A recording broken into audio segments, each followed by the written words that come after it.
इस दुनिया में जो लोग हिम्मत नहीं खोते, सफल होने के रास्ते उनके कभी बंद नहीं होते। आज एक ऐसे वेटर की कहानी सुनाऊंगा जिसने करोड़ों की कंपनी बना दी। नमस्कार, मैं Vivek Bindra, founder and CEO बड़ा बिजनेस .com। इस लड़के का नाम है कुणाल और इसने करोड़ों की कंपनी बनाई है। इसने कैफे आउटलेट्स खोल दिए, 150 से ज्यादा आउटलेट है, 500 खोलने लगा है।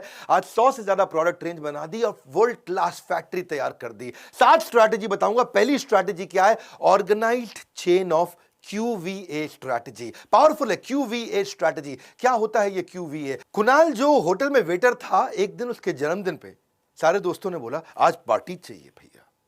अब पार्टी में उसने अपने 10 दोस्तों को बुला तो लिया, लेकिन सबकी डिमांड अलग थी। किसी को कॉफी पीनी है, कहा कैफे कॉफी डे में। किसी को मैकडॉनल्ड का बर्गर खाना है, बढ़िया फ्रेंच फ्राइज खाने हैं। किसी को पिज्जा हट का पिज्जा खाना है। कोई बोला बास्किन रॉबिन की आइसक्रीम खिला दे। वैरायटी डिमांड, लेकिन लिमिटेड बजट। इतने कम बजट के अंदर काम करना है। इसका मतलब क्या हुआ? अब उसको 3 गुना ज्यादा पैसा खर्च करना पड़ता अगर वो सबको अलग अलग जगह लेके जाता, और टाइम का चक्कर था। तो कुणाल ने सोचा कि भाई इसका मतलब सारे स्कूल कॉलेज के बच्चों को दिक्कत आती होगी, अलग अलग जगह खाने की इच्छा है भाई, इतने अगर ग्रुप में जाए तो उसने सोचा कि यार अगर मैं ढूंढ भी लूं कोई, तो अनऑर्गेनाइज सेक्टर में रामू का कैफे, शामू का कैफे, टिंकू बिल्लू, चंपक का कैफे, ये छोटा मोटा तो मिल जाएगा, लेकिन कोई ऑर्गेनाइज रिटेल चेन नहीं है। और QVA का मतलब क्या है? जहां क्वालिटी कंसिस्टेंट हो, क्योंकि छोटे मोटे कैफे में क्वालिटी कंसिस्टेंट नहीं होगी, वैरायटी सारी नहीं मिलेगी, और ए मतलब अफोर्डेबल नहीं होगा। तो इसने मॉडल समझा कि मैं एक ऑर्गेनाइज चेन बना सकता हूं आगे चल के, जिसमें क्वालिटी एक जैसी हो, जिसमें वैरायटी सारी मिल जाए। भाई मेरे को मैकडॉनल्ड ना जाना पड़े, पिज्जा हट ना जाना पड़े, बास्किन रॉबिन, सब कुछ एक छत के अंदर मिल जाए। अम्ब्रेला बोलते हैं इसको। कुछ ना आए हाथ, समझ लेना डुबकी अभी अधूरी है। पानी में जाता है ना, कुछ ना आए हाथ, समझ लेना डुबकी अभी अधूरी है। चाहे जितना भी मुश्किल हो, पहला कदम जरूरी है। उसने अपना पहला कदम लिया और उसने सोचा मैं नाम रखूंगा कैफे क्रेम, यानी कि पूरा अम्ब्रेला। और इस अम्ब्रेला के अंदर मैं सारी चीजें लेकर आने का प्रयास करूंगा, एसोसिएटेड, जो क्लोजली एसोसिएटेड प्रोडक्ट होते हैं। तो उसने देखा कि 15 से 25 साल के बच्चे क्या खाते हैं, 25 से 40 साल के आदमी लोग क्या खाते हैं, औरतें क्या खाती हैं, और 40 के ऊपर के लोग क्या खाते हैं, चॉकलेट सैंडविच, फ्राइज, आइसक्रीम, अलग अलग इसने कैटेगरी के हिसाब से सोचा। अब करते करते सारी वैरायटी तो मैं यहां कवर कर दूंगा, लेकिन मेरी स्ट्रेंथ क्या है? क्या वैरायटी मेरी स्ट्रेंथ है? तो मेरे वीडियो देख देख के इसने अपनी दूसरी स्ट्रैटेजी बनाई, इसको बोलते हैं बिजनेस मोट। इसने बिजनेस मोट प्लान किया। मैं समझा दूंगा, इजी कर दूंगा आपको। इसका विस्कोसिटी और प्राइस एडवांटेज इसका बिजनेस मोट है। पहले समझो मोट क्या होता है, MOAT। ये वॉरेन बफे ने वर्ड फेमस किया, मोट। ये वॉरेन बफे तो आप जानते हैं, कभी वीडियो बना के दूंगा उनके बारे में। मोट होता है, ये वो एडवांटेज है जिसके कारण कंपटीशन आपको कभी भी हरा नहीं सकता। ये आपकी वो ताकत होती है, उसको बोलते हैं मोट। पुराने जमाने में जो किला हुआ करते थे, बड़े बड़े किले होते थे, महाराजा लोग उस किले के आसपास बड़ी गहरी खाई सी खोद दिया करते थे कि अगर कोई आकर के शत्रु हमला करेगा तो खाई को पार नहीं कर पाएगा आसानी से। इसको बोलते हैं मोट, यानी कि आपका शत्रु, यानी कि आपका कंपटीशन आपको कभी हरा ना पाए, बिजनेस मोट। इसने सोचा कि मैं कॉम्पिटिटिव एडवांटेज जो बिजनेस मोट बनाऊंगा, उसने उसको विस्कोसिटी को बना दिया। विस्कोसिटी समझो क्या होता है? विस्कोसिटी होता है मतलब जो कॉफी होती है ना, उस कॉफी को गाढ़ा इतना बना दिया, इतना थिक कॉफी बना दिया कि वो उस प्राइस के अंदर कोई और इतनी थिक कॉफी बना ही नहीं सकता। देखो जनरली क्या होता है, जब आप कॉफी पीने जाते हो तो रेगुलर मिल्क ले लो, रेगुलर कॉफी पाउडर ले लो, रेगुलर शुगर ले लो, मिला दो, कॉफी बन जाती है 50 रुपए की। उसमें बर्फ मिला दो तो कोल्ड कॉफी बन जाती है। लेकिन उसमें रेशियो किसी को मालूम नहीं भाई कितना डालना है, इसमें बर्फ कितनी डालनी, कॉफी कितनी डालनी, चीनी कितनी डालनी, दूध कितना डालना, पानी कितना डालना, रेशियो मालूम नहीं लोगों को। तो उससे रिस्क रहता है किसका? टेस्ट का और हेल्थ का। टेस्ट मतलब अब पता नहीं आपने कॉफी कितनी डाली तो स्वाद हर बार एक जैसा आएगा नहीं, और अगर बर्फ ज्यादा डाल दी तो गला खराब है, हेल्थ का भी रिस्क हो गया। फॉर्मूला समझो, फॉर्मूला क्या है? नो गारंटी ऑफ प्रोसेस मतलब नो गारंटी ऑफ क्वालिटी। अगर प्रोसेस की गारंटी नहीं है, कॉफी कैसे बनेगी? तो क्वालिटी की गारंटी नहीं है, कॉफी कैसे बनेगी? मेरी बात समझ रहे हैं? यानी कि टेस्ट की गारंटी नहीं है। कभी कॉफी कम डाल दी, ज्यादा डाल दी, दूध कम डाल दिया, ज्यादा डाल दिया, कभी फुल क्रीम डाल दिया, कभी टोन डाल दिया। प्रोसेस की गारंटी नहीं तो क्वालिटी की गारंटी नहीं। अब इसने कहा कि मैं इसको ठीक करता हूं। तो कुणाल अपनी नौकरी में अर्निंग और लर्निंग दोनों कर रहा था। उसने क्या किया? उसने वहां पे अपने होटल के अंदर रेसिपी को सीखा जिससे टेस्ट मिलता है, और प्रेजेंटेशन स्किल को सीखा जिससे सेल्स मिलता है। रेसिपी से टेस्ट और प्रेजेंटेशन से सेल्स, दोनों चीजें उसने होटल में सीख ली। अब इसने सोचा मैं कैफे क्रेम चालू करता हूं, और इस कैफे क्रेम के लिए इसने कॉम्पिटिटिव एडवांटेज मेरे वीडियो देख देख करके बड़ा अच्छा बिल्ड किया। आज देखो 150 आउटलेट खोला, दम है ना आदमी में, कि इसने कूका कैफे अपनी लॉन्च कर दी। जो उनकी थी कुका कॉफ़ी, उसकी खास बात क्या है, वो बिल्कुल थिक है और उसमें ज़ीरो प्रोसेसिंग कर दिया आउटलेट के अंदर। तुझको कुछ नहीं करना भाई, जो आउटलेट पे बना रहा है उसको कुछ नहीं करना, काटो घोलो और पिला दो क्या, काटो घोलो और पिला दो, यानी कि बस पहले से ही सब कुछ रेडीमेड आएगा, उसको काटो घोलो और पिला दो। इसमें आपको यूज प्रोसेस्ड मिल्क पहले ही डाल दिया इन्होंने, मतलब क्या, प्रोसेस्ड मिल्क पहले ही डाल दिया कॉफ़ी बनाने के लिए, पानी अब ऐड करना नहीं है, और ये मेल्टेड आइसक्रीम से भी ज़्यादा थिक कर दी। मुद्दा यह है कि गाढ़ेपन से क्या है, देखो जितना गाढ़ापन कॉफी में आता है उतनी देर तक जीभ पे स्वाद रुकता है। Higher viscosity, longer the taste, जितना गाढ़ापन होगा उतना जीभ पे स्वाद रुकेगा। तो इसीलिए कुक्का इनका फेमस हो गया। कुक्का इनकी कॉम्पिटिटिव एडवांटेज, जो विस्कोसिटी है ना, कुक्का की गाढ़ापन है, वो उनकी स्ट्रेंथ बन गई। इसीलिए अब कस्टमर आता है कुक्का कुक्का करता है जी, क्या करता है, कुक्का कुक्का इतना फेमस हो गया, ओए चल कुक्का पी के आते हैं, ओए कुक्का पी के आते हैं। अब कुक्का दिमाग में घुस गया लोगों के, बस एक आइटम के लिए कस्टमर आता है, बाकी भी खरीद के जाता है। मेरी बात समझ लेना, ये होता है कॉम्पिटिटिव एडवांटेज। एक चीज आपके पास ऐसी होनी चाहिए जो किसी के पास ना हो। मेन मुद्दा पता है क्या है कि ना कोक का फॉर्मूला किसी को मालूम है, ना कुक्का का फॉर्मूला किसी को मालूम है। कोक कैसे बनती है वो भी नहीं मालूम, और इसने अपना कुक्का कॉफी बना दी, उसका फॉर्मूला भी किसी को नहीं मालूम। देखो, अगर आपको भी है ना बिजनेस करने का सुरूर, तो आप भी आइए हमारे साथ, आईबीसी बनिए जरूर। अगर आपको भी अगर ऐसे स्टार्टअप बिल्ड करने हैं जैसे इसने किया कुणाल ने, तो आप भी बोर्ड लाइन नंबर पे फोन करके ज्वाइन करिए, हमारे को पता करिए कि मैं अपने स्टार्टअप शुरू करना चाहता हूं। स्टार्टअप शुरू करने से पहले या तो एवरीथिंग अबाउट एंटरप्रेन्योरशिप खरीद लीजिए, बिजनेस कर रहे हैं तो भी खरीद लीजिए। लेकिन अगर आप आईबीसी ले लेंगे तो आईबीसी में हमारे यहाँ से बहुत ट्रेनिंग मिलती है, बहुत ट्रेनिंग मिलती है। मैं ये सुझाव दूंगा, देश में किसी को भी स्टार्टअप करना हो, एक बार आईबीसी जरूर बन जाइए, एक साल हमसे खूब ट्रेनिंग ले लीजिए, सेल्स भी सीखिए, बिजनेस के सारे मॉडल सीखिए। अब कुका में इनकी दो एडवांटेज हो गई, एक इन्होंने रॉ मटेरियल सस्ते में बना दिया क्योंकि इनको अफोर्डेबिलिटी चाहिए थी, और दूसरा थिक कॉफी बना दिया, क्योंकि देखो बाकी जगह अगर आप कॉफी पीते हो, स्टारबक्स में, कैफे कॉफी डे में, वहां 150-200 रुपए की मिलती है, इनकी कुक्का 40 रुपए की हो गई, यानी कि साधारण कॉफी के रेट पे इन्होंने कर दिया। तीसरी स्ट्रैटेजी क्या है, ये फ्रेंचाइज पे जाने वाले थे अब, तो वहां पे देखा कि इंक्रीमेंटल एक्सपेंडिचर से एक्सपोनेंशियल रेवेन्यू कैसे लेकर के आऊं, ये इनकी तीसरी स्ट्रैटेजी। अब सोचा बिजनेस को मुझको स्केल करना है तो मैं केपेक्स नहीं लगाऊं, मैंने डॉक्टर विवेक बिंद्रा से सीखा है, मैं फ्रेंचाइज के थ्रू जाऊं। तो इनका प्रोडक्ट तैयार हो गया कुक्का, इनके सारे बाकी सैंडविच वैंडविच सब इन्होंने तैयार कर लिया, प्राइस तैयार हो गया, पोजीशनिंग तैयार हो गया, दिक्कत थी प्लेस की। अब जिस फ्रेंचाइजी को उन्होंने कहा कि भाई तू मेरा फ्रेंचाइजी बन जा और तू मेरा माल बेच, मैं तुझको रेडीमेड माल दूंगा, काटो घोलो पिला दो, वहां अपने यहाँ पिला।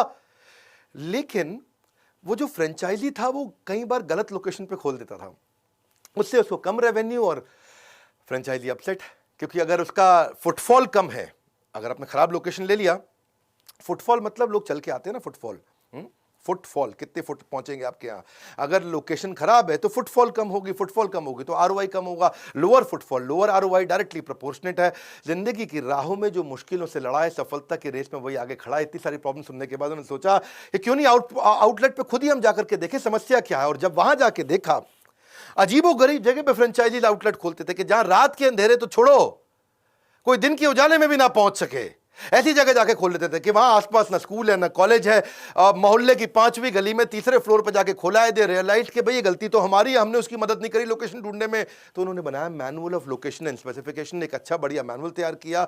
इन्होंने देखा कि अगर मैं लोकेशन अच्छी दिला दूं तो वो रेवेन्यू को मल्टीप्लाई करता है। फॉर एग्जाम्पल, 5वीं गली की तीसरी मंजिल पे जाके लोगे 15,000 रुपये किराए पे मिल रहा है, लेकिन पहली गली के ग्राउंड फ्लोर पे ले लिया तो 30,000 किराए पे मिल रहा है। इन्होंने देखा कि 15,000 किराए का जो रेस्टोरेंट खोलता है सामने वाला, जो कैफे खोलता है, उसमें 1 लाख की सेल करता है, 30,000 रुपये किराए पे खोलता है, उसमें 4 लाख की सेल करता है। तो देखा क्या, खर्चा हुआ डबल, 15,000 से 30,000, और रेवेन्यू हो गया 4 टाइम्स, 1 लाख से 4 लाख, यानी कि खर्चा 2 गुना पर रेवेन्यू 4 गुना। मेरी बात यहां भी समझना, खर्चा बहुत बड़ा भी नहीं है वॉल्यूम में। 15,000 रुपया फालतू खर्च करके 3 लाख रुपया उसको फालतू मिल रहा है, यानी कि 2,85,000 रुपए का सीधा सीधा फायदा हो रहा है। इन्होंने लोकेशन पे ध्यान देना शुरू किया कि भाई डिस्टेंस मेन रोड से कितना है, पार्किंग स्पेस है कि नहीं है, आजू बाजू स्कूल कॉलेज है कि नहीं है, नेबरहुड की कम्युनिटी कैसी है, लोग कैसे रहते हैं वहाँ पे।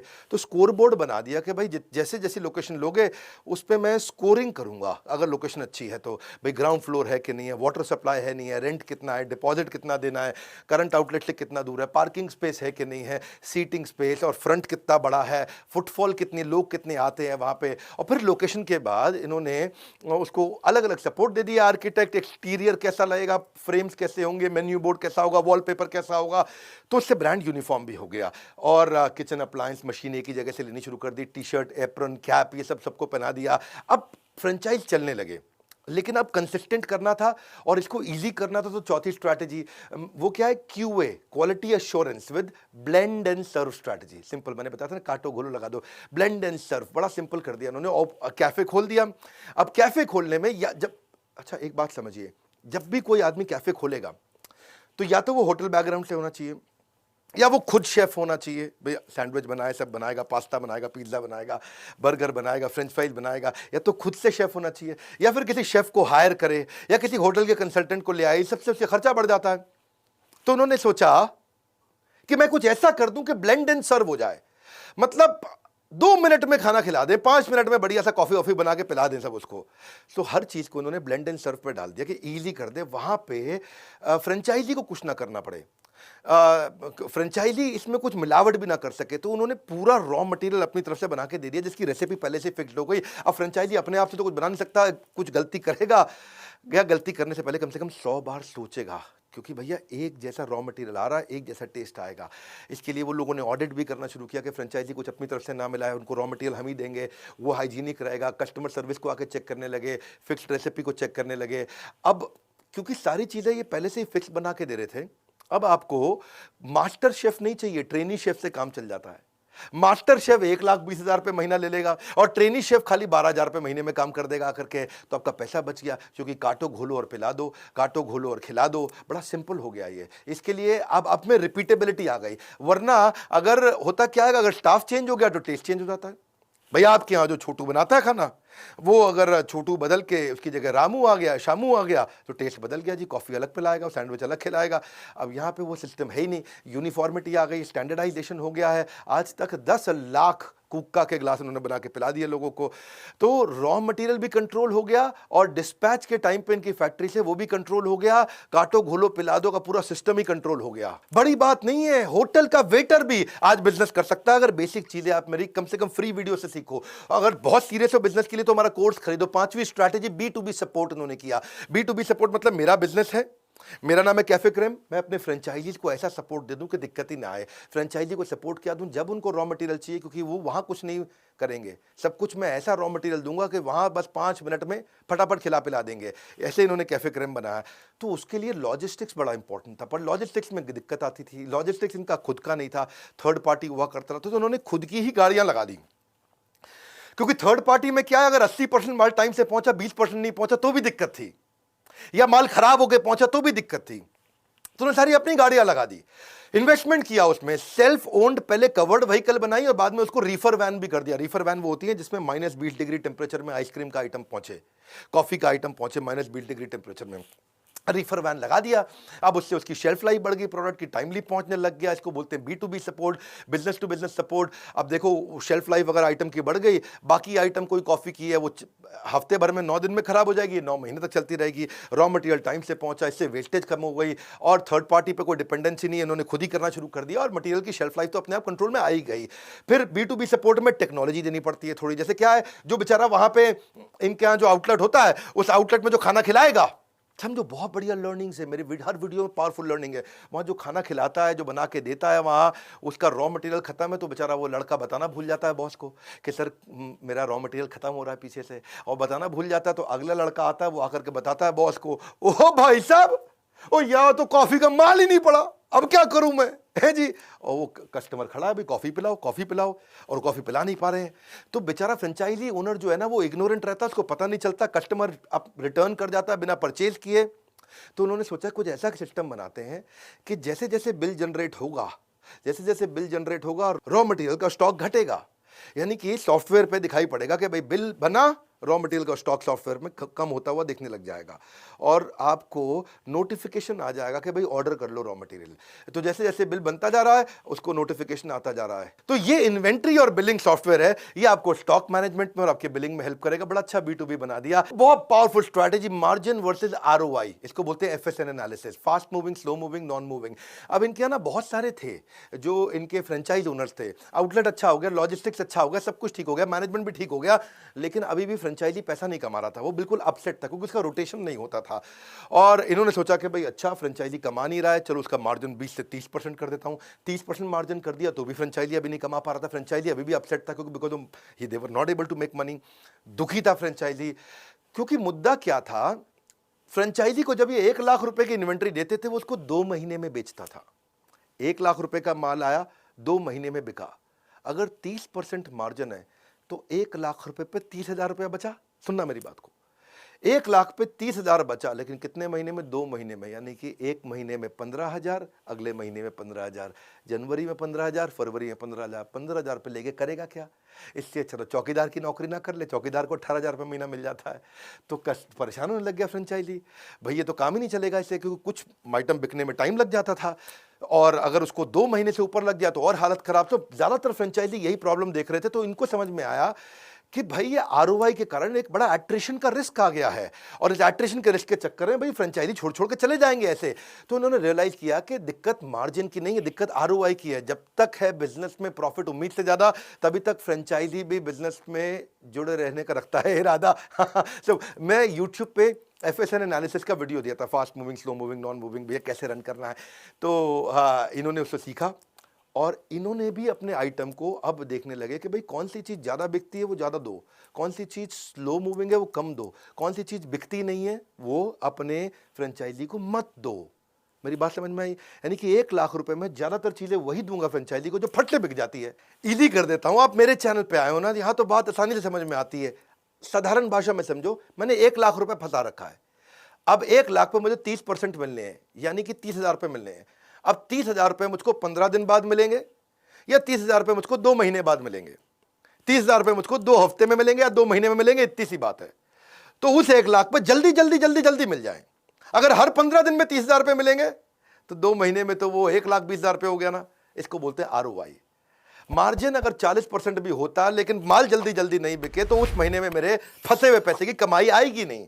और बस ये आरओआई जैसे इन्होंने बनाया, ये गेम चेंजर हो गया, क्योंकि माल जल्दी जल्दी बिकने लगा। जल्दी जल्दी बिकने का मतलब है वही 1 लाख रुपया मुझको अब महीने में 15-15 दिन में कमा के दे रहा है, और वही 1 लाख रुपया अगर फंसा लेता तो 2 महीने बाद कमा के देता।